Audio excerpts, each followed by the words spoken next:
this is a reference type of keyword that helps you.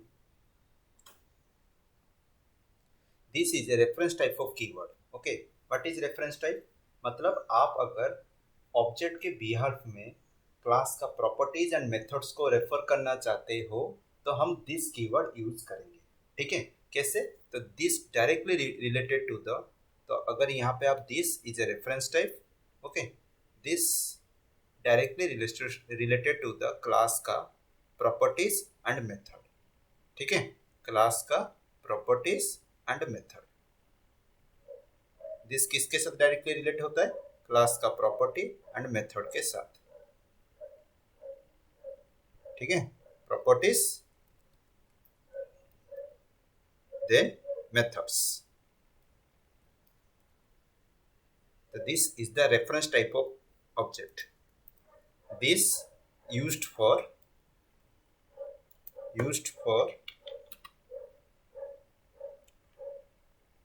referring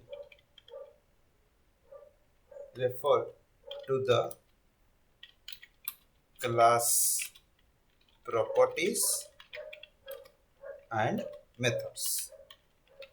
ठीक है, class का जो प्रॉपर्टीज एंड मेथड्स है दिस डायरेक्टली रेफर करता है and mostly this used in place of instance. Okay, in place of instance this को mostly use किया जाता है. तो ये चीज आपको याद रखना है. दिस एक्चुअली है क्या? एक रेफरेंस टाइप है जो कि क्लास का प्रॉपर्टीज एंड मेथड्स को रेफर करता है. तो दिस को हम कैसे यूज कर सकते हैं? दिस क्या करेगा? करंट क्लास का प्रॉपर्टीज को रेफर करेगा. दिस क्या करेगा? करंट क्लास का मेथड को रेफर करेगा. Passing the this as a argument. Okay, passing the this as a current class का कंस्ट्रक्टर को रेफर करेगा. Passing the this as a instance from one class to another class. तो ये सारा case चीज के लिए दिस हेल्प करता है. अगर दो क्लासेस के अदर को रिलेटेड और इंटर रिलेटेड करना चाहते हो तो दिस हेल्प करता है. बहुत ही इंपॉर्टेंट है, इसको इग्नोर कभी नहीं कर सकते दिस कीवर्ड को. ठीक है, समझ में आ रहा है? तो दिस क्या है एंड ये क्यों इतना इंपॉर्टेंट है, वाइटल है. ओके, तो अभी हम दिस के कुछ इंपॉर्टेंट पॉइंट्स के बारे में डिस्कस करेंगे. ठीक है, नंबर 1 पे आपका आएगा नंबर 1. तो दिस क्या करेगा? करंट क्लास प्रॉपर्टीज को रेफर करेगा. Current class this used to current class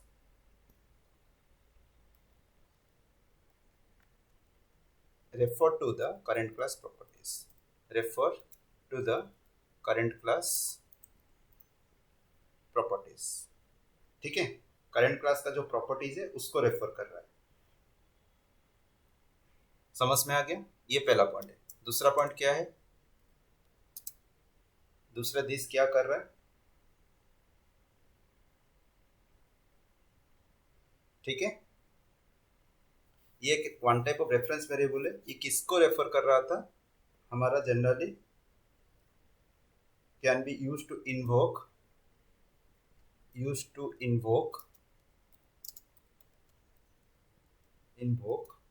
current class method.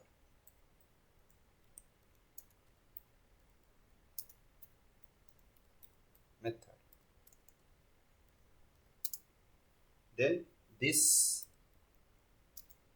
can be passed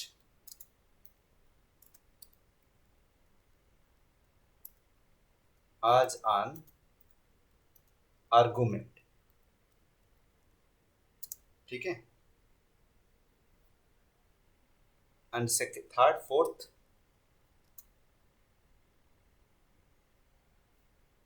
argument in method call.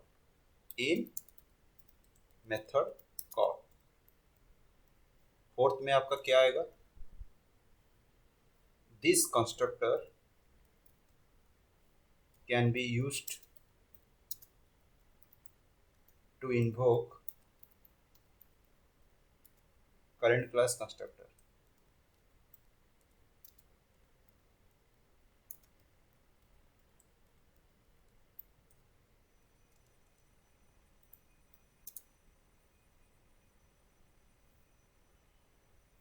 This can be passed as constructor argument.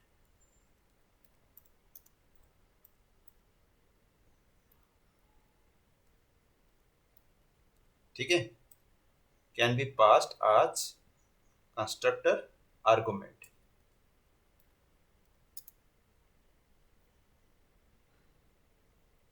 This can be written current class instance from the method.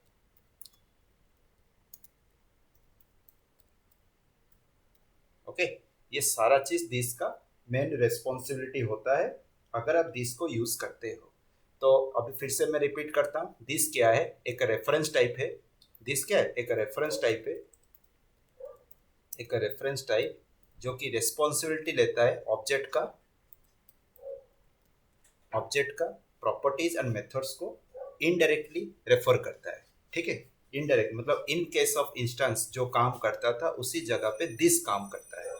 Okay, इन जगह पे हम जो instance use करते थे, जैसे कोई भी object create करते हो, कोई की क्लास का ऑब्जेक्ट क्रिएट करते हो, वहाँ पे इंस्टेंसिएशन होता है, इंस्टेंस क्रिएट होता है and that instance directly related to the properties and method of a class, मतलब state and behaviour of a class. तो प्रॉपर्टीज को हम क्या बोलते हैं, state and behaviour of the class, तो उसको डायरेक्टली लिंक करता है।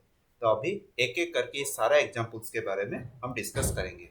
मैं पिछले क्लास में एक प्रोग्राम बनाया था एम्प्लॉय क्लास का, उस एम्प्लॉय क्लास को मैं डायरेक्टली अभी दिस के थ्रू काम करूंगा। तो देखो कैसे करते हैं। ठीक है, मैं पहले इक्लिप्स ऑन कर देता हूँ।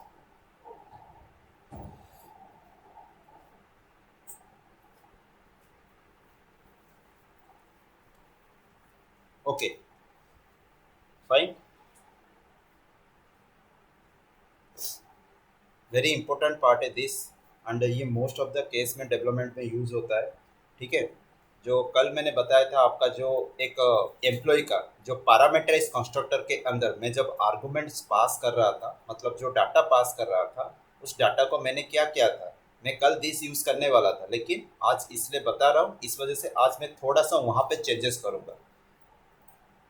ठीक है, तो अभी यहाँ पे आप देख सकते हैं इस पर्टिकुलर जो ये जो कंस्ट्रक्टर है, ठीक है, ये जो कंस्ट्रक्टर है, जो यहाँ पे मैंने दिस को, अगर मैं यहाँ पे दिस को यूज करना चाहता हूँ कैसे करूँ, जैसे देखो यहाँ पे, तो मैं यहाँ पे डायरेक्टली अभी यूज नहीं करूँगा, एक तीसरा मैं बनाऊंगा कंस्ट्रक्ट, एक ऑब्जेक्ट एम्प्लॉय का, employ E3 equal to new employ. ठीक है, एंड इसके अंदर अभी मैं क्या करूँगा, आर्गुमेंट्स पास करूँगा। ठीक है, क्या करूँगा, आर्गुमेंट्स पास करूँगा। उसके बाद उसके बाद उसके बाद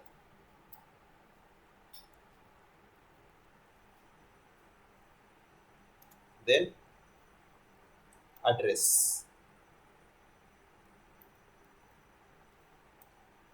ठीक है, हो गया, जो जो डाटा पास करना था मैंने यहाँ पे पास कर दिया। ठीक है, तो अभी इसको कॉल करना है डिस्प्ले के थ्रू, E3 dot display employ underscore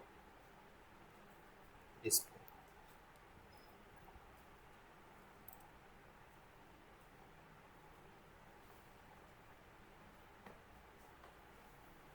समझ में आ गया कि कैसे ये काम कर रहा है।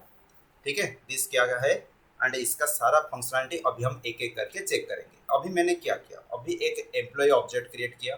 ठीक है, एम्प्लॉय ऑब्जेक्ट के अंदर पैरामीटराइज कंस्ट्रक्टर में पास करूंगा, यहाँ पे एक कंस्ट्रक्टर क्रिएट होगा दिस टाइप का कंस्ट्रक्टर, एंड इस कंस्ट्रक्टर के अंदर मैं क्या करूंगा, ये जो प्रॉपर्टीज मैंने पास किया है उसमें असाइन करूंगा, एंड वहां पे मैं कैसे दिस यूज कर रहा हूँ देखो। ठीक है, तो एक अनदर कंस्ट्रक्टर यहाँ पे बनाया, ठीक है, जो कि एम्प्लॉय का है,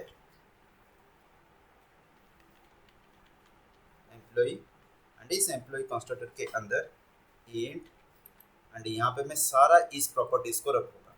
जो जो डाटा पास किया था according to employ ID, name, age, designation, address, इसके हिसाब से पास किया था। तो ये सारा चीज, सारा प्रॉपर्टीज को मैं यहाँ पे एक एक करके डालूंगा।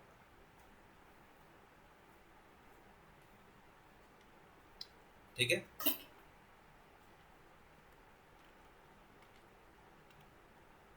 उसके बाद एज,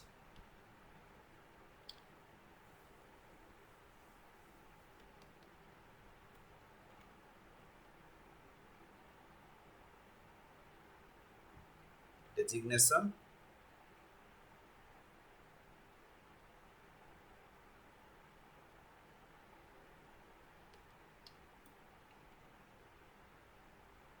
देन एड्रेस।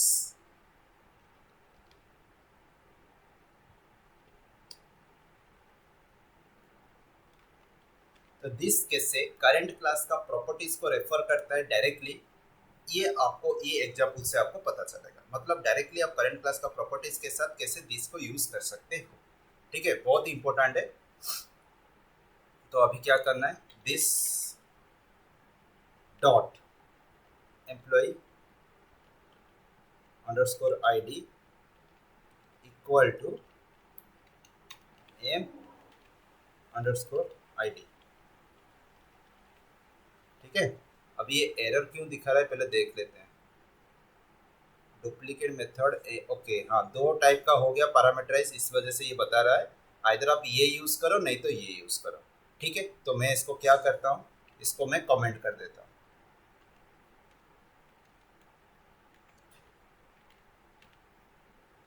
बस हो गया। अभी next, this dot employ name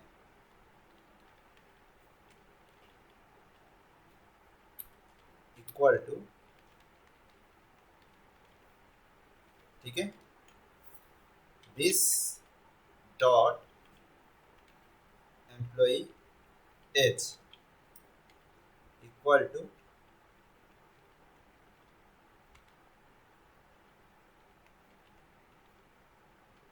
okay, this dot employ designation equal to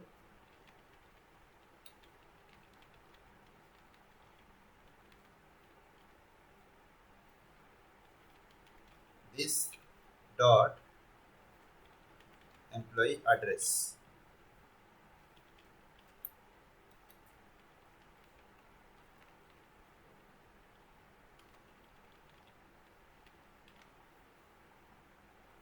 हो गया, employ ID, employ name, employ age, designation, then employ address. ठीक है, तो आपको कोई भी एक चीज एक को यूज करना है, मतलब एम्प्लॉय का। तो यहाँ पे आपका employ ID, name, age, designation, address, ऊपर जो था वही सेम चीज था। अगर आप दिस यूज नहीं करते तो आपको इस टेक्निक में जाना पड़ेगा। ठीक है, अगर आप दिस यूज नहीं करते तो आपको इस टेक्निक में जाना पड़ेगा। समझ में आ रहा है? अगर आप दिस यूज करते हो you have to follow this rule. ठीक है, अगर आप दिस यूज करते हो तो आपको ये रूल फॉलो करना पड़ेगा। तो यहाँ पे मैं जो रूल फॉलो करने के लिए बोल रहा हूँ, क्या है रूल, देखो।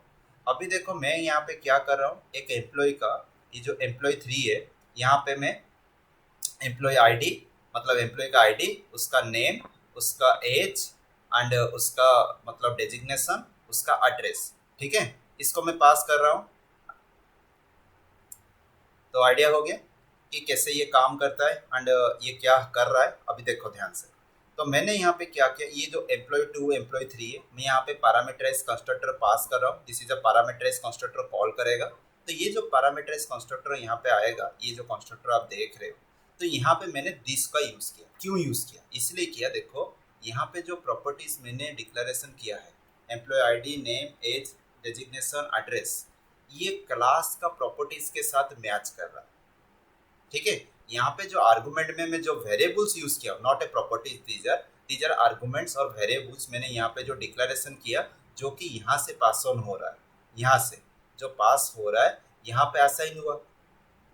यहाँ पे असाइन हुआ, और जब यहाँ पे असाइन हुआ, ठीक है, यहाँ पे जब असाइन हुआ एट दैट टाइम क्या हुआ, मैंने दिस के थ्रू इनको रेफर किया, क्योंकि दोनों साइड ये जो वेरिएबल है एंड ये प्रॉपर्टी है, वेरिएबल एंड प्रॉपर्टी अगर आपका सेम केसेस होता है वहां पे दिस के थ्रू आप रेफर करोगे।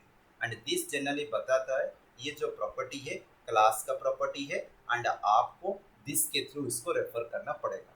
अगर आप सोच रहे हो कि नहीं मैं वेरिएबल डिफरेंट लूंगा, तो ये आपका मैं कल जो बताया था ये सबसे सही तरीका है, ठीक है। अगर आप दिस यूज नहीं करते हो, आपका ए बी सी डी करके आप लोगे एंड उसके हिसाब से असाइन करोगे। नहीं, आप चाहते हो कि जो जो डाटा मेरा पास हुआ है आर्गुमेंट के थ्रू एंड जो डाटा रिसीव कर रहे हैं वो वेरिएबल्स के अंदर जो असाइन हो रहा है मैं सेम नेम दूंगा जो क्लास का प्रॉपर्टीज के साथ मैच करेगा। तो वहां पे आपको करना क्या पड़ेगा, इस तरीके से आपको दिस के थ्रू रेफर करना पड़ेगा। वेरी इंपॉर्टेंट है ये चीज, समझ में आया? ये पहला पॉइंट है। अभी हम दूसरा पॉइंट के बारे में डिस्कस करें। तो नेक्स्ट हम दूसरा प्रॉपर्टी के बारे में डिस्कस करते हैं। दिस के अंदर क्या था, use to invoke current class method. अगर आप दिस को यूज करते हो करंट क्लास का मेथड को ये कॉल करने के लिए हेल्प करेगा। तो कैसे करेगा, तो ये तो आपका कंस्ट्रक्टर है, पैरामीटराइज कंस्ट्रक्टर। मैं क्या करूंगा, यहाँ पे एक मेथड क्रिएट करता हूँ, ठीक है। तो इसको मैं थोड़ा सा नीचे कर देता हूँ जो कि थोड़ा इजी रहेगा, बहुत लंबा हो रहा है बस।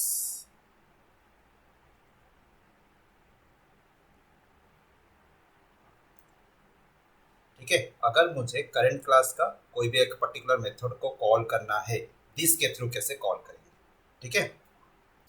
चलो कहीं पे भी एक करते हैं, कहाँ पे करें, यहाँ पे असाइन करते हैं this dot m1. m1 is the method calling by the this. m1 is a method calling by this, ठीक है, this keyword. m1 is a method is calling by this keyword. अभी m1 तो create नहीं हुआ है, अभी देखो m1 create होगा, देखो क्रिएट हो गया। इसको प्राइवेट हटा दो, आप प्राइवेट नहीं करना चाहते हो, उसको लगता है कि प्राइवेट है, ठीक है, नहीं, sysout, then this method is called by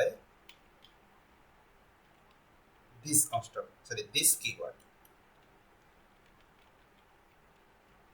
हो गया। तो ये जो मेथड है इसको कॉल करने के लिए कौन हेल्प किया, दिस कीवर्ड, ठीक है। ये जो मेथड है m1 मेथड, सिंपल है, सिंपल। आप एक क्लास के अंदर दिस को आज ए इंस्टेंस या रेफरेंस के हिसाब से यूज कर रहे हो, उसका प्रॉपर्टीज को रेफर करने के लिए, मेथड्स को रेफर करने के लिए, सिंपल।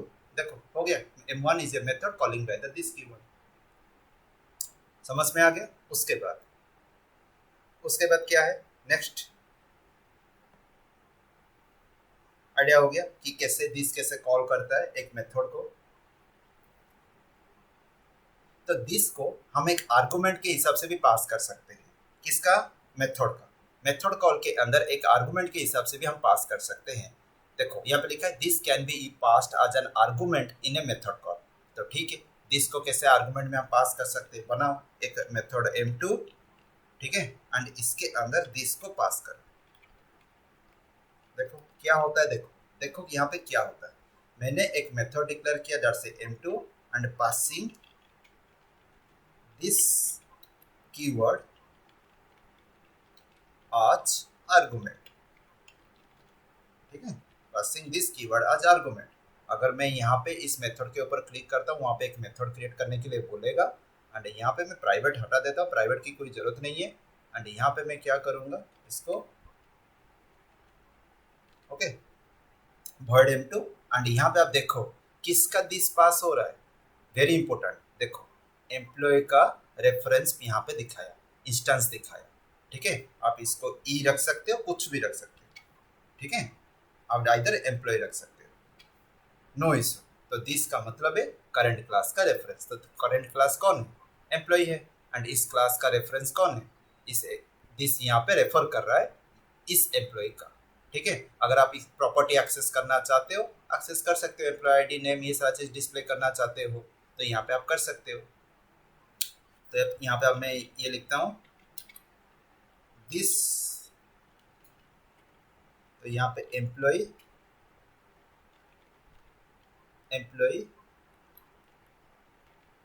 इज ए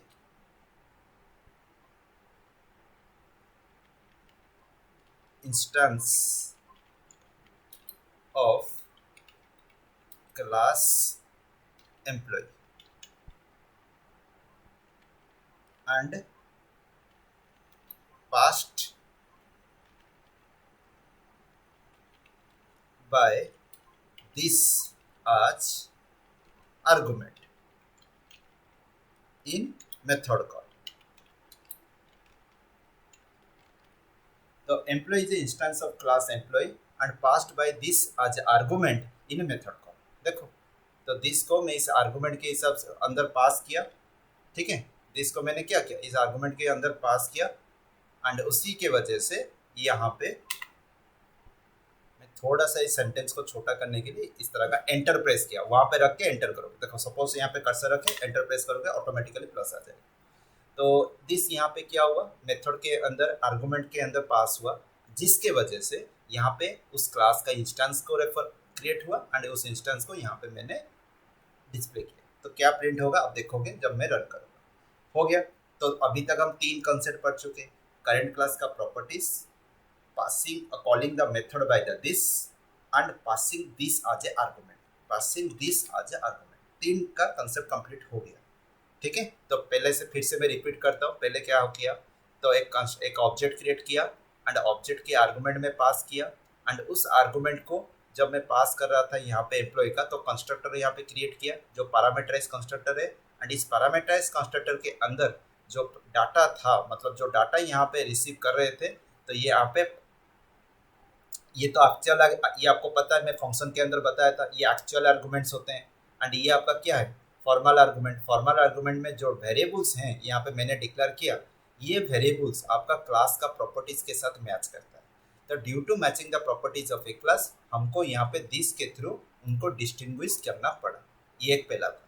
दूसरा वाला, मैं एक मेथड को कॉल कर रहा था तो इसके लिए मुझे दिस यूज करना पड़ा। और तीसरा था, मैं मतलब एक मेथड के आर्गुमेंट के अंदर मैंने दिस को एज ए रेफरेंस पास किया, तो यहाँ पे एक इंस्टेंस क्रिएट हुआ उस पर्टिकुलर क्लास का, जिस क्लास का मैंने दिस को पास कर रहा था। तो दिस किस क्लास का अंदर है, एम्प्लॉय के अंदर, उसी वजह से यहाँ पे ये क्रिएट हुआ। बस हो गया 3। अभी बाकी 3 का देखते हैं, बहुत ही इंपॉर्टेंट है बाकी 3 जो है। तो नेक्स्ट क्या है, this constructor can be used to invoke current class constructor. तो यहाँ पे हमको एक दिस कंस्ट्रक्टर यूज करना है जो कि करंट क्लास का कंस्ट्रक्टर को इन्वोक करेगा, ठीक है। तो उससे पहले मैं क्या करता हूँ, आपको रन करके थोड़ा दिखा देता हूँ, ठीक है। यहाँ पे मैं रन करके दिखाता हूँ, रुको 2 सेकेंड, मैं इसको रन करता हूँ एंड ये बहुत बड़ा होगा क्योंकि सारा डाटा भी दिखाएगा यहाँ पे।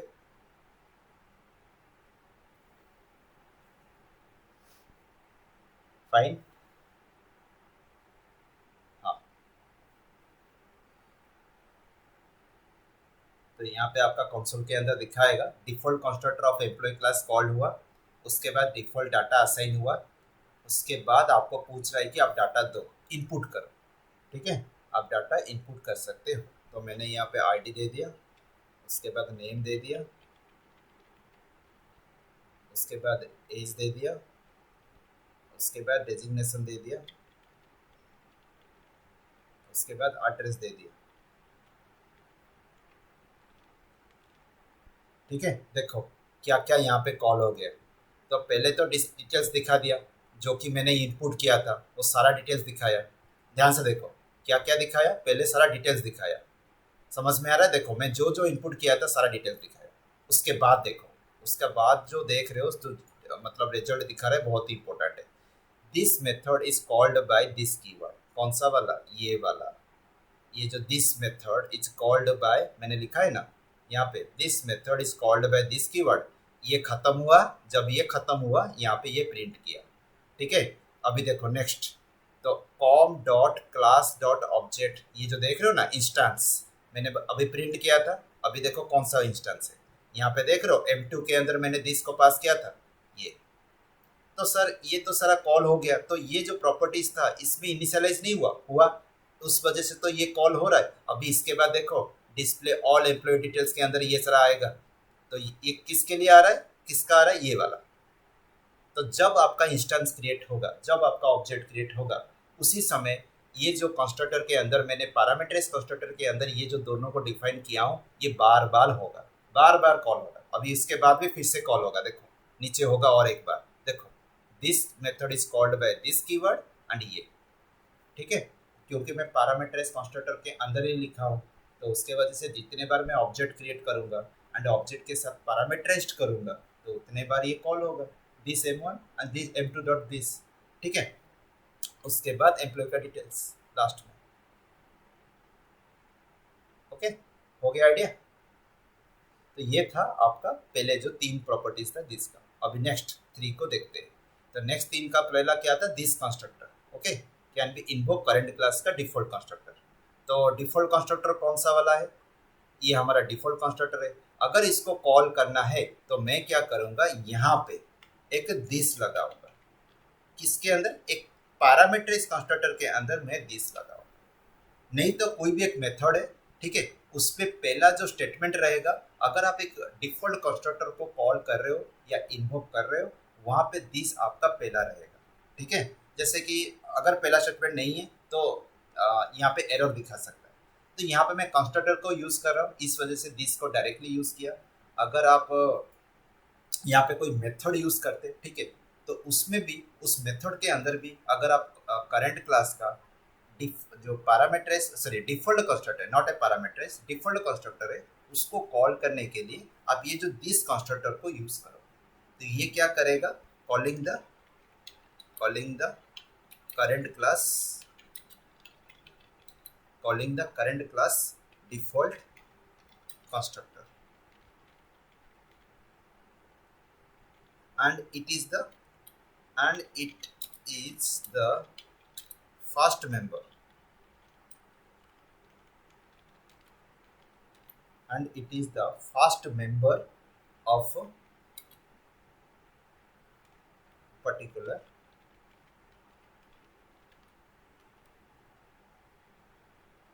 okay, first member of a of particular of a parameterized constructor, parameterized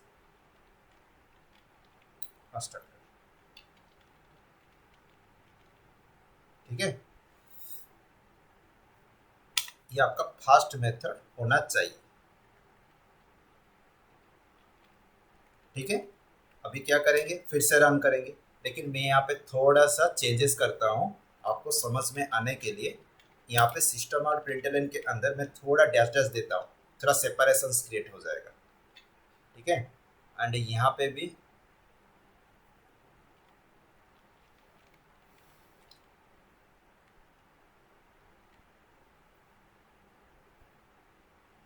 ये कॉल होगा, उसके बाद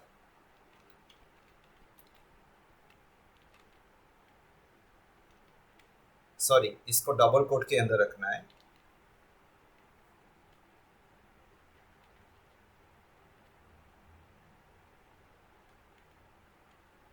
ठीक है। अभी कुछ प्रॉब्लम नहीं होगा, एंड अगर होता है देखते हैं क्या होगा, मतलब थोड़ा डिस्प्ले में थोड़ा सा वेरिएंट लाना है। तो अभी यहाँ पे क्या हुआ, तो दिस को कॉल करेगा, तो दिस कैसे कॉल करेगा, किसको कॉल करेगा, डिफॉल्ट क्लास कंस्ट्रक्टर को। तो ये 2 बार होगा, ये 2 बार कॉल होगा, कैसे ना, यहाँ पे आप देख सकते हो employee E, new employee E, display input and display, ये जब क्रिएट होगा डिफॉल्ट कंस्ट्रक्टर कॉल होगा पहले बार। एंड उसके बाद फिर से जब पैरामीटराइज कंस्ट्रक्टर कॉल होगा, कब कॉल होगा, जब सेकेंड इंस्टेंस क्रिएट होगा। एंड जब ये क्रिएट होगा फिर से क्या होगा, ये दिस जनरली फिर से कॉल होगा, ये जो दिस है फिर से कॉल होगा, समझ में आ गया। तो ये 2 बार आपका डिफॉल्ट कंस्ट्रक्टर को कॉल करेगा, ठीक है। तो चलो देखते हैं एक बार, तो रन आज, देखो डैश डैश दिखा दिया पहले, तो पहले क्या लिखना है यहाँ पे, आईडी, देन नेम, देन यहाँ पे एज डेजिग्नेशन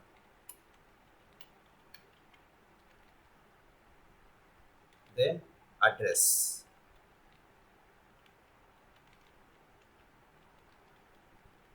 अभी देखो यहाँ पे क्या हुआ, तो डिफॉल्ट कंस्ट्रक्टर कॉल हुआ, ठीक है, ये एक बार डिफॉल्ट कंस्ट्रक्टर कॉल हुआ, ये तो आपका डिस्प्ले हो गया इनपुट वन इनपुट डिस्प्ले। देखो यहाँ पे था ना ई इनपुट ई डिस्प्ले, तो ये कॉल हो गया पहले, देखो यहाँ पे ये कॉल हो गया, ये इनपुट किया, उसके बाद ये डिस्प्ले हो गया, ये सारा चीज आपका डिस्प्ले हो गया। उसके बाद क्या, दिस इज द इम्पोर्टेंट, अभी देखो फिर से default constructor of employee class call कैसे हुआ, बिकॉज मैंने आपको बताया था ना, जब ये ई2 पैरामीटराइज कंस्ट्रक्टर को कॉल करेगा, उस पैरामीटराइज कंस्ट्रक्टर के अंदर पहला कौन है, दिस आपका है कि नहीं, दिस आपका पहला मेंबर है, दिस आपका पहला मेंबर यहाँ पे है, देखो दिस यहाँ पे पहला मेंबर है, तो यहाँ पे वही चीज हुआ, दिस यहाँ पे पहला मेंबर हो गया, देखो उसी वजह से फिर से डिफॉल्ट कंस्ट्रक्टर कॉल हुआ, मैंने आपको बताया था डिफॉल्ट कंस्ट्रक्टर फिर से कॉल होगा इसके वजह से। उसके बाद आपका क्या हुआ, बाकी जो इनिशियलाइज होना था तो ये सारा चीज़ फिर से दिखाएगा, ये सारा चीज़ फिर से दिखाएगा, डिस्प्ले करेगा, देखो ये सारा चीज़ फिर से दिखाया, ओके। लेकिन वो जो डिफॉल्ट कंस्ट्रक्टर कॉल हो गया, उसके बाद आपका this method is called by the this keyword and ये इंस्टेंस, तो इसके बाद ये सारा इनिशियलाइज हुआ प्रॉपर्टीज, उसके बाद ये दोनों आपका कॉल हुआ, एंड इसके बाद में एक और सिस्टम और प्रिंटर यहाँ पे लिख देता हूँ, नेक्स्ट टाइम हम जब देखेंगे और थोड़ा सेपरेट करके दिखाएगा,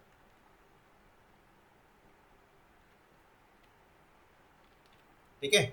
अभी इसके बाद यहाँ पे फिर से डिस्प्ले ऑल एम्प्लॉय डिटेल्स, कौन सा, एम्प्लॉय 2 का दिखाया, एम्प्लॉय 2 का डिटेल्स दिखाया। उसके बाद एम्प्लॉय 3 के लिए फिर से डिफॉल्ट कंस्ट्रक्टर कॉल होगा, ठीक है, क्योंकि मैंने यहाँ पे पैरामीटराइज कंस्ट्रक्टर को कॉल कर रहा हूँ, अगर आपका पैरामीटराइज कंस्ट्रक्टर कॉल हो रहा है तो उसका बिगिनिंग स्टेटमेंट है डिफॉल्ट कंस्ट्रक्टर, ठीक है, डिफॉल्ट कंस्ट्रक्टर को कॉल करने के लिए दिस के थ्रू। तो उसके बाद उसी तरह ये सारा चीज़ इनिशियलाइज हुआ, उसके बाद ये भी फिर से मतलब इनिशियलाइज हुआ, फिर से ये क्या हुआ, दिस कॉल किया मेम1 को, ये आया आया है यहाँ पे देखो, एंड M2 दिस में आर्गुमेंट में पास कर रहा हूँ, दिस M2, ओके, यहाँ पे मैं M2 में पास कर रहा हूँ, एंड उसके बाद सिस्टम और प्रिंटर में फिर से इसको डिस्प्ले कर रहा हूँ, ठीक है। इसका प्रॉपर्टीज होने के बाद यहाँ पे नीचे है ना E3 डॉट डिस्प्ले, इसका मतलब क्या है, ये जो डिस्प्ले देख रहे हो, मैं इसके बाद एक पर्टिकुलर पैरामीटराइज कंस्ट्रक्टर के बाद मैं डायरेक्टली इसको डिस्प्ले कर रहा हूँ, बस हो गया। तो ये 4 तरीका मैंने बता दिया कि कैसे आप एक पर्टिकुलर दिस रेफरेंस टाइप जो कीवर्ड है उसको यूज कर रहे हो। अभी जो 2 आएगा बहुत एडवांस लेवल का आएगा, थोड़ा सा देखो। तो अभी नेक्स्ट क्या है, दिस कैन बी पास्ड आज कंस्ट्रक्टर आर्गुमेंट, ठीक है, दिस को हम कंस्ट्रक्टर के आर्गुमेंट के अंदर भी हम पास कर सकते हैं, okay, passing the constructor call और कंस्ट्रक्टर आर्गुमेंट, ये कैसे होगा,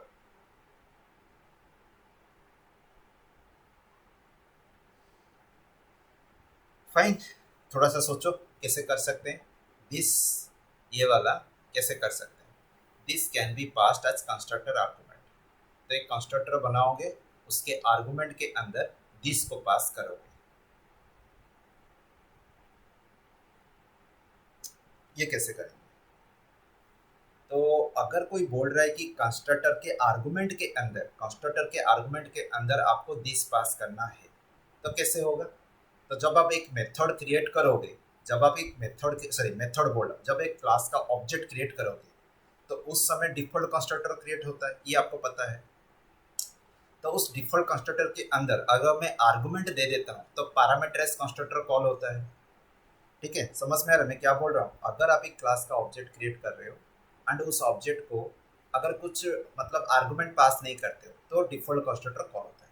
अगर एक क्लास का ऑब्जेक्ट क्रिएट कर रहे हो, अगर आर्गुमेंट पास करते हो तो पैरामीटराइज कंस्ट्रक्टर कॉल होता है। ये 2 तरीके से आपको पता है, मैंने यहाँ पे बताया, यहाँ पे ये डिफॉल्ट कंस्ट्रक्टर, ये पैरामीटराइज कंस्ट्रक्टर, एंड ये जो डिफॉल्ट एंड पैरामीटराइज कंस्ट्रक्टर का डिफरेंस क्या है, ये डिफॉल्ट कंस्ट्रक्टर कॉल करेगा, ये पैरामीटराइज कंस्ट्रक्टर कॉल करेगा, एंड जो डिफॉल्ट कंस्ट्रक्टर जिसको कॉल कर रहा है, ये जनरली क्या हो रहा है, उसमें आर्गुमेंट कुछ नहीं है, एंड ये जो पैरामीटराइज कंस्ट्रक्टर कॉल कर रहा है उसमें आर्गुमेंट है। तो कंस्ट्रक्टर कब क्रिएट हो रहा है? जब ऑब्जेक्ट क्रिएट हो रहा है। तो हमको यहाँ पे ऐसा चीज करना है कि जब एक अनदर ऑब्जेक्ट क्रिएट करेंगे, एक उस ऑब्जेक्ट के अंदर हमको क्या करना है, आर्गुमेंट में दिस को पास करना है। ठीक है, तो यहाँ पे बोल रहा है passing the this as a argument in a constructor call. ठीक है, तो कंस्ट्रक्टर कॉल यहाँ पे हम क्या करते हैं, एक पर्टिकुलर ऑब्जेक्ट यहाँ पे क्रिएटिंग कर देते हैं। इस जगह पे हम क्या करते हैं, एक अनदर क्लास क्रिएट करते हैं। इसी के अंदर कर सकते हो, इस क्लास के अंदर न्यू बी एंड इसके आर्गुमेंट के अंदर दिस को मैंने पास कर दिया। ठीक है, मैंने दिस को पास कर दिया। अभी देखो एरर आएगा, तो ये क्लास तो एग्जिस्ट नहीं कर रहा है। तो ठीक है, अभी क्रिएट कर दो क्लास को एंड उस वहाँ पे एक कंस्ट्रक्टर क्रिएट होगा एंड उस कंस्ट्रक्टर के अंदर इस क्लास का रेफरेंस पास होगा। हो गया। अभी देखो फिर से भी एरर है। अभी यहाँ पे ये बोलेगा कि कंस्ट्रक्टर क्रिएट करो, create a constructor of B employ. देखो बी क्लास के अंदर एक कंस्ट्रक्टर क्रिएट हुआ एंड वहाँ पे ऑटोमेटिकली ये एम्प्लॉय आपका वहाँ पे इंस्टेंस पास हुआ। तो दिस वहाँ से पास हो रहा था। अभी अगर यहाँ पे आप सारा प्रॉपर्टीज, ए का सारा प्रॉपर्टीज एक्सेस करना चाहते हो, आप इस बी क्लास के थ्रू भी एक्सेस कर सकते हो। कैसे? मैं क्या करूँगा, यहाँ पे जो जो प्रॉपर्टीज हैं जो डिस्प्ले करने के लिए, इस पूरे प्रॉपर्टीज को यहाँ से उठाता हूँ, कॉपी एंड यहाँ पे डायरेक्टली पेस्ट करता हूँ। तो यहाँ पे एक स्टेटमेंट लिख देता हूँ, this constructor called by another class at the time object creation and passing as argument this reference।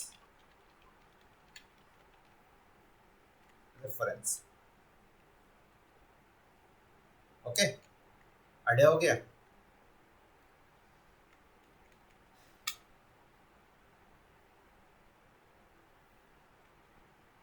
ठीक है,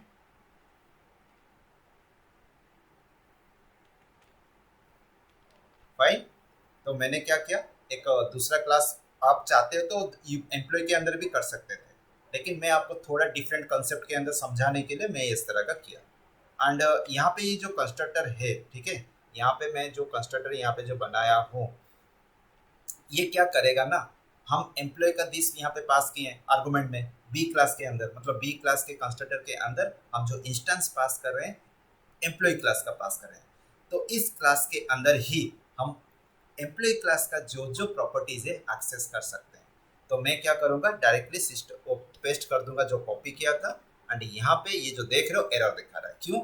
हम यहाँ पे ये कॉन्स्टेंट, हम ये जो वेरिएबल्स है यहाँ पे डिक्लेरेशन नहीं हुआ है। अगर मैं यहाँ पे एम्प्लॉय दे देता हूँ, देखो एरर चला जाएगा। ठीक है, चला गया कि नहीं? तो आप सब में एम्प्लॉय देना, क्योंकि ये किस क्लास का प्रॉपर्टीज है, एम्प्लॉय का। तो मैं एम्प्लॉय का यहाँ पे पास ऑन किया हूँ एक दूसरे क्लास के अंदर, एज ए कंस्ट्रक्टर के आर्गुमेंट के अंदर मैंने ऑब्जेक्ट क्रिएट करके वहां पे पास कर दिया।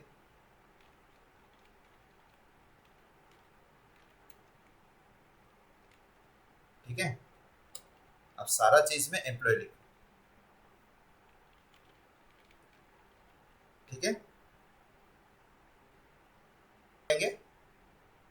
यहाँ पे जितने सारे प्रॉपर्टीज हैं मैं सारा का जो इस पर्टिकुलर क्लास के अंदर अगर एक्सेस करना है तो इस इंस्टेंस के साथ कनेक्ट करूंगा।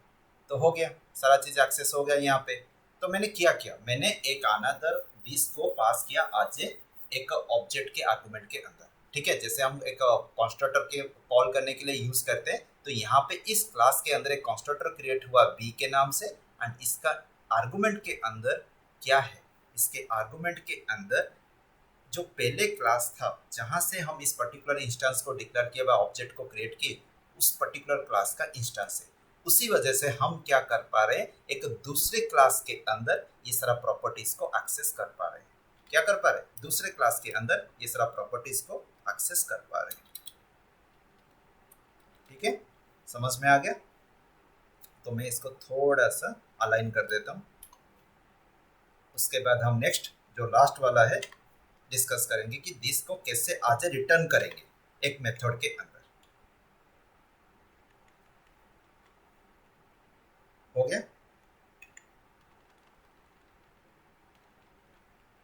फाइन। अभी लास्ट में हम जाते हैं। यहाँ पे हमको क्या करना है, लास्ट वाला प्रॉपर्टी क्या बोल रहा है, this can B return current class instance from the method.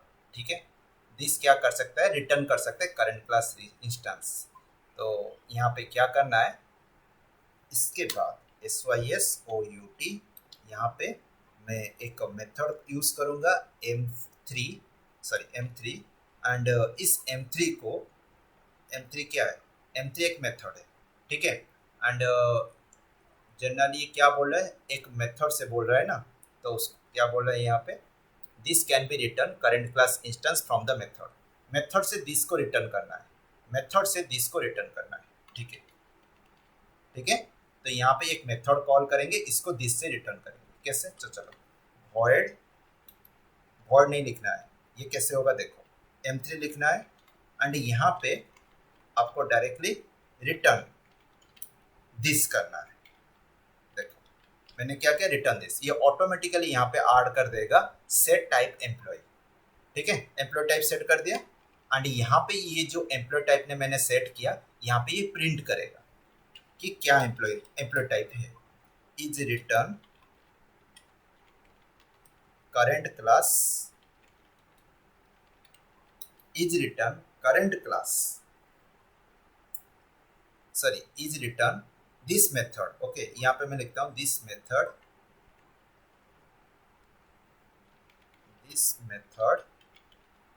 returns current class, this method returns current class instance या reference plus reference and print here,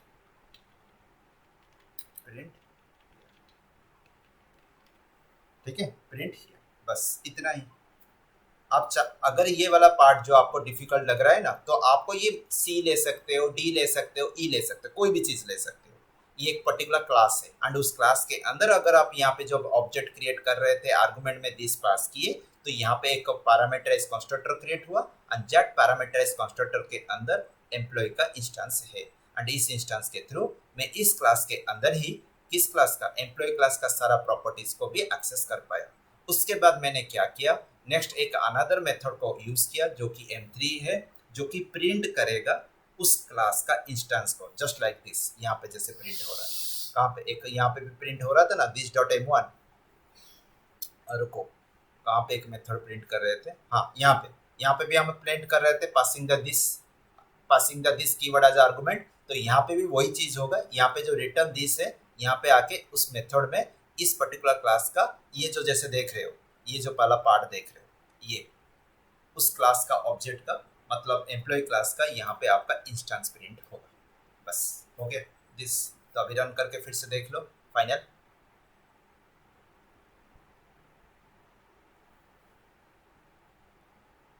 ठीक है, अब ये पूछ रहा है कैसे कॉल हुआ, कौन सा कॉल हुआ, मैं एक एक करके बता रहा हूँ कौन सा कॉल हुआ। ये वाला लाइन अभी कॉल हो रहा है 96।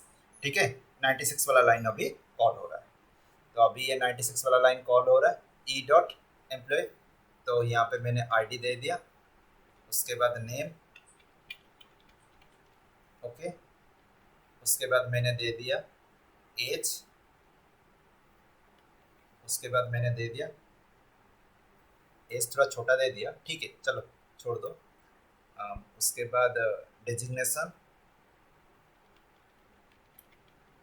ठीक है, उसके बाद मैंने दे दिया एड्रेस।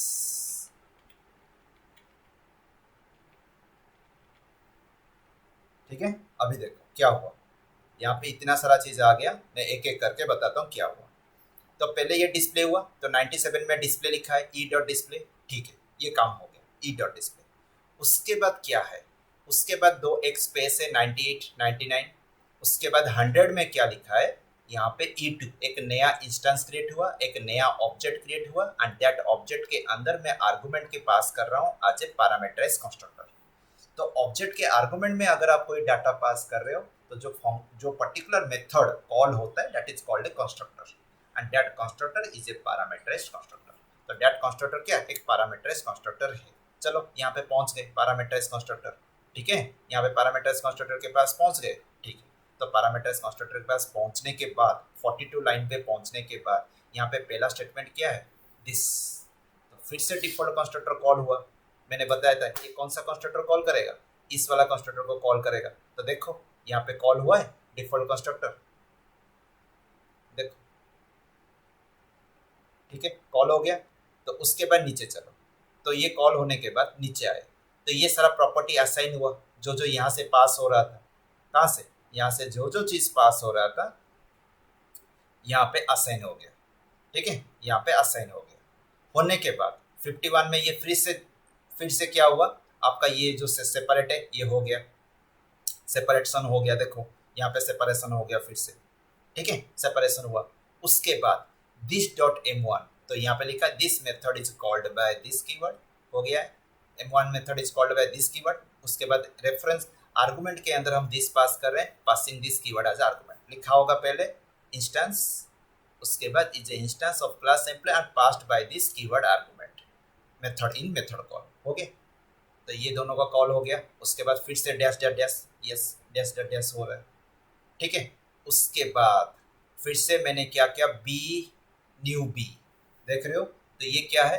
तो ये पर्टिकुलर दिस है जो कि मैं बी क्लास को पास क्रिएट कर रहा हूँ एंड वहां पे कंस्ट्रक्टर के अंदर आर्गुमेंट आज आर्गुमेंट इंस्टेंस को डिफाइन कर रहा हूँ, ठीक है। तो इसीलिए लिखा है this keyword this constructor call, देखो लिखा है this constructor call by another class at the time of object creation and passing as argument this reference, ठीक है, हो गया। यहाँ पे पहुंच गए।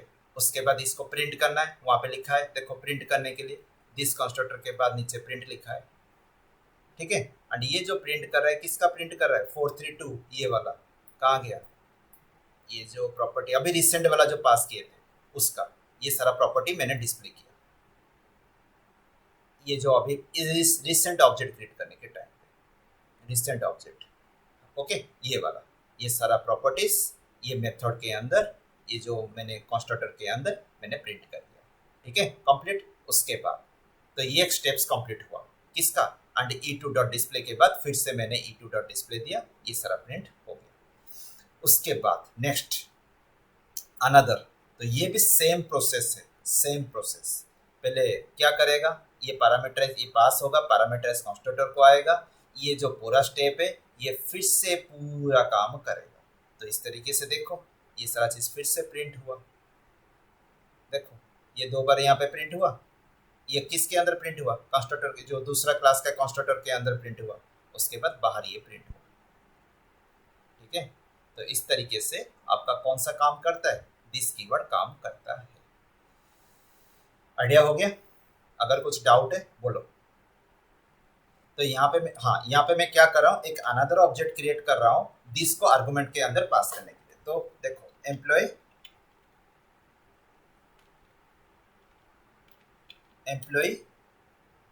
ई equal to new employee and इसके अंदर दिस, ठीक है। तो अगर मैं यहाँ पे पास करता हूँ लेकिन दिस अगर पास होता है तो ये पैरामीटराइज्ड होगा। तो पैरामीटराइज देखो यहाँ पे मैं एक एरर आ रहा है, ये बोल रहा है रिमूव द आर्गुमेंट एम्प्लॉय, नहीं तो change the constructor employee add parameter as a employee, नहीं तो क्रिएट करो कंस्ट्रक्टर एम्प्लॉय। तीन ऑप्शन दिखा रहा है इक्लिप्स। तो क्या करना है? तो मैं एक नया कंस्ट्रक्टर बना देता हूँ, देखो बन गया, हो गया कि नहीं। मैं एक दूसरे क्लास के अंदर कर रहा था, अभी मैं सेम क्लास के अंदर कर दिया, बस अभी इसको प्रिंट कर दो एम्प्लॉय। मैं आपको ये एग्जांपल दे रहा था कि कैसे हम दिस को एक क्लास से दूसरे क्लास के अंदर रेफर कर सकते हैं, दैट्स व्हाई। तो दिस कीवर्ड पासिंग आज कंस्ट्रक्टर आर्गुमेंट, हो गया? डाउट क्लियर हो गया? तो दिस इज द वे, समझ में आ गया। तो यहाँ पे मैंने क्या किया? एक नया इंस्टेंस क्रिएट किया, उसके अंदर दिस पास कर दिया। आपके माइंड में हो रहा होगा डाउट, सर हम इसके अंदर क्यों नहीं क्रिएट किए, मेन फंक्शन के अंदर क्रिएट क्यों नहीं किए। ठीक है, मेन फंक्शन के अंदर भी क्रिएट कर सकते हो। अगर मेन फंक्शन के अंदर क्रिएट करते हो तो फंक्शन इस तरह का यहाँ पे आपका कॉल होगा। अगर आप मेन फंक्शन के अंदर करते हो तो देखो मैं यहाँ पे इसको कट कर देता हूँ एंड चला जाता हूँ मेन फंक्शन के अंदर। देखो तो यहाँ पे पहुंच गया। ठीक है, तो यहाँ पे ये बोल रहा है दिस को पास करो, तो this can not be use in static constant. हाँ, ये भी एक पर्टिकुलर स्टेटमेंट है, मैं भूल गया था आपको बताना। दिस को कभी आप स्टैटिक कांस्टेंट के अंदर यूज नहीं कर सकते। मतलब यहाँ पे स्टैटिक है ना, तो इसके अंदर दिस यूज नहीं कर सकते। इस वजह से मैंने क्या किया, इसके अंदर डिफाइन कर रहा था। सॉरी, ये बोलना पहले बोलना चाहिए था, तो आप ये लिख के रख सकते हो, this cannot use in static constant. तो यहाँ पे लिख लो this cannot use on static method. Okay, तो स्टैटिक के अंदर आप दिस को यूज नहीं कर सकते। समझ में आ गया? दिस को अब स्टैटिक के अंदर मेथड के अंदर यूज नहीं कर सकते। इस वजह से मुझे बाहर यूज करना पड़ा एंड वहां से मैंने यहाँ पे कॉल किया। तो इसको मैं यहाँ से क्या करूंगा, पेस्ट कर दूंगा यहाँ पे।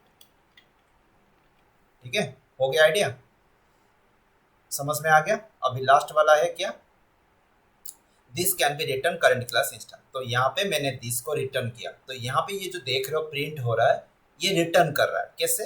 देखो, जब ये प्रिंट करेगा तो ये फंक्शन कॉल होगा। तो फंक्शन कॉल जब यहाँ पे हो रहा है तो ये यहाँ पे एक स्टेटमेंट प्रिंट होगा। तो ये जो स्टेटमेंट आएगा दिस के तरफ से आएगा, दिस यहाँ पे रिटर्न करेगा एंड यहाँ पे ये प्रिंट करके दिखाएगा।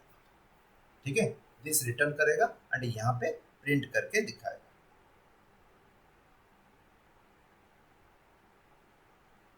आइडिया हो गया? तो इस तरीके से हम क्या कर रहे हैं, दिस को यूज कर रहे हैं। ठीक है, ओके। सौम्या, क्लियर हुआ अभी?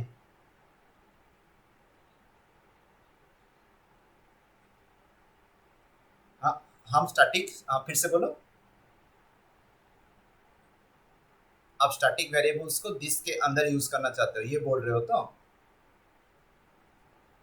स्टैटिक को यूज नहीं कर सकते, दिस जनरल स्टैटिक के अंदर यूज नहीं हो सकता। हाँ, दिस को जनरली आप स्टैटिक के अंदर यूज नहीं कर सकते। ये इसका मतलब एक ऑलरेडी रूल बना के रखा गया है। हाँ, आप जो बोल रहे हो कि स्टैटिक वेरिएबल्स, ठीक है, स्टैटिक वेरिएबल्स मतलब देखो, दिस जनरली क्या है, ये एक मेथड नहीं है, दिस एक रेफरेंस है। तो स्टैटिक वेरिएबल एक डिफरेंट है, स्टैटिक वेरिएबल एक डिफरेंट है। ठीक है, अगर दिस एक मेथड होता, उसके अंदर आप स्टैटिक वेरिएबल को यूज करने की सोचते। दिस तो मेथड नहीं है ना। दिस क्या कर रहा है, अपना पर्टिकुलर जो क्लास का जो इंस्टेंस है उसके जगह पे दिस अपना जगह ले रहा है। मैं आपको एक डायग्राम दिखाता हूँ, ये तो आप बिगिनिंग में देख रहे होगे। ये क्या कर रहा है, this is the reference type. किसको रेफर कर रहा है, करेंट क्लास का जो भी आपका प्रॉपर्टीज या मेथड से उसको रेफर कर रहा है। एंड ये जो दिस जो काम कर रहा है, इंस्टेंस भी वही तो सेम काम करता है ना। जब आप एक ऑब्जेक्ट क्रिएट करते हो, इंस्टेंस भी वही सेम काम करता है कि नहीं? बोलो, इंस्टेंस भी वही सेम का, हाँ सेम काम करता है। तो अगर मैं यहाँ पे एम्प्लॉय क्लास का लेके जाता हूँ, employee E equal to new employ, ठीक है, ये होता है कि नहीं? तो यहाँ पे देखो, ये जो एम्प्लॉय था, ये जो एम्प्लॉय क्लास मैंने यहाँ पे डिक्लेरेशन किया, ये ई यहाँ पे ई क्या करेगा, ई आपका यहाँ पे ई डॉट प्रॉपर्टीज, ये तो जानते हो, देन ई डॉट मेथड्स। समझ में आ गया? E dot properties then E dot methods, हम इसके थ्रू एक्सेस कर रहे हैं। अभी वही सेम चीज तो कर रहा था, this dot properties then this dot method. ठीक है, अभी देखो, ये जो this dot properties and this dot method यहाँ पे हम यूज किए हैं। चलो, तो दिस डॉट मेथड कहाँ पे है, देखो ये जो मेथड है, ये दिस डॉट मेथड यहाँ पे रिटर्न किया। ओके, ये देखो this dot m1, okay, and this dot properties हुआ कि नहीं, this dot properties and this dot method. समझ में आ गया कि कैसे हो रहा है दिस? तो ठीक है, तो बाकी जो है हम नेक्स्ट क्लास में देखेंगे कि कैसे जो बाकी कॉन्सेप्ट्स हैं, जैसे इनहेरिटेंस हो गया, एग्रीगेशन हो गया, नेक्स्ट क्लास में हम डिस्कस करेंगे। ठीक है।